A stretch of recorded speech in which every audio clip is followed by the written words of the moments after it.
Olá pessoal, tudo bem? Aqui é a professora Jane, do canal Professora Se Vira na Quarentena, e hoje nós vamos ter uma videoaula de ciências, onde nós vamos explicar um pouquinho mais sobre os vírus.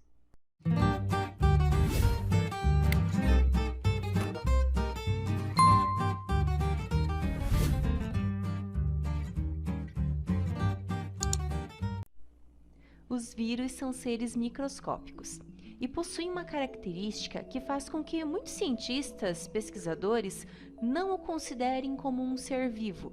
Isso porque ele não possui nenhuma célula. Os vírus são formados apenas por uma cápsula, tipo um envelope, feito de proteína, e dentro dele ele possui apenas o material genético, o DNA. Alguns possuem algo chamado de RNA, que é um derivado do DNA dentro. E aí você pode estar se perguntando, né? Como que pode algo que não é vivo transmitir tantas doenças? Um exemplo são as famosas viroses, que todo mundo já pegou um dia. É que para viver, o vírus busca se alojar dentro de uma célula, tipo um parasita. E aí ele passa a se multiplicar, muitas e muitas e muitas vezes. Inclusive, se modifica, dominando novas células, chegando muitas vezes a destruí-las. Estes vírus, então, que ficam parasitando em nossas células, estão presentes não apenas nos seres humanos, eles também afetam células de animais e também células de plantas. E claro, quando falamos em vírus, também temos que lembrar que eles nos causam inúmeras doenças. No ser humano, alguns exemplos de doenças são o sarampo, a rubéola, a cachumba, a catapora, febre amarela, dengue, gripes, zika vírus e, é claro, temos aí recentemente o letal coronavírus. Muitas vezes, estes vírus estão armazenados em células de algum animal, que acaba servindo como um agente transmissor. Um exemplo é aquele mosquitinho hospedeiro chamado Aedes aegypti, que é o mosquito da dengue. Ele, ao picar um ser humano, acaba transmitindo para a pessoa a doença, e aí ela passa a apresentar alguns sintomas, como febre, dor de cabeça, dores pelo corpo, náuseas, que são enjoos, e até mesmo existem casos de pessoas que não sentem nenhum sintoma. O caso mais grave é da dengue hemorrágica, onde a pessoa inclusive pode ter sangramentos pelo nariz, pela gengiva, manchas avermelhadas na pele, dor abdominal, vômitos. Todas essas doenças, se não tratadas, elas são extremamente perigosas para os seres humanos, podendo deixar sérias consequências e inclusive levar à morte. Para a dengue, por exemplo, não existem vacinas. Cabe a todos nós, eu e todos vocês, fazer a prevenção. De que maneira? Cuidando e não deixando água parada. E não existem remédios para comprar na farmácia que sirvam para combater um vírus. O máximo, gente, que pode acontecer é aliviar as sensações de alguns dos sintomas das doenças. Para derrotar o vírus, existem as vacinas.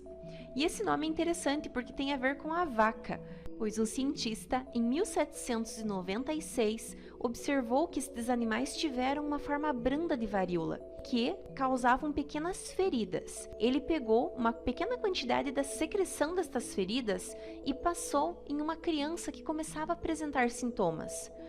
Como ele colocou uma pequeníssima quantidade, ele observou que logo essa criança se recuperou assim rapidamente, e é a partir de então que surgiram as vacinas. A vacina, uma vez no nosso corpo, é capaz de criar anticorpos.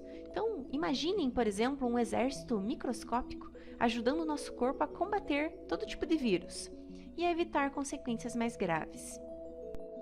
E mais recentemente, nós temos acompanhado o surgimento de um novo vírus, que se espalhou aí no mundo todo, gerando uma pandemia. Apesar dos cuidados como o distanciamento social, a limpeza constante das mãos, o uso de máscara e também do álcool gel, o Brasil está vivendo um momento extremamente crítico, com a perda de muitas pessoas.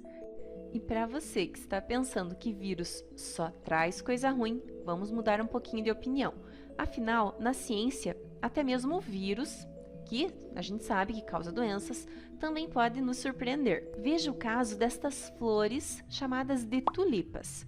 Originalmente, a tulipa possui apenas uma cor, mas, com muito estudo, se percebeu que com a ação de um vírus nas células da planta, acabava gerando uma espécie de uma modificação, aonde fez com que as tulipas adquirissem uma nova cor, uma nova tonalidade, que, é claro, as tornam muito mais requisitadas e valorizadas neste mercado. Outros benefícios incluem o nosso próprio corpo. Afinal, existem milhões de micro-organismos dentro dele, inclusive alguns tipos de vírus, que são capazes de atacar bactérias e, assim, impedindo com que elas nos causem inúmeras doenças e infecções. Outro benefício que a ciência vem estudando é a possibilidade da utilização de vírus no combate de outros tipos de doença. Uma das pioneiras nesse trabalho é a brasileira Margarete Ozelo, que vem desenvolvendo uma terapia genética para o combate de uma doença chamada hemofilia, que impede a coagulação do sangue. E, para finalizarmos, deixamos o nosso pedido. Se cuidem e, se possível, fiquem em casa. Enquanto a vacinação em massa não acontece no nosso país, esta ainda é a maneira mais eficaz de proteger você e a sua família.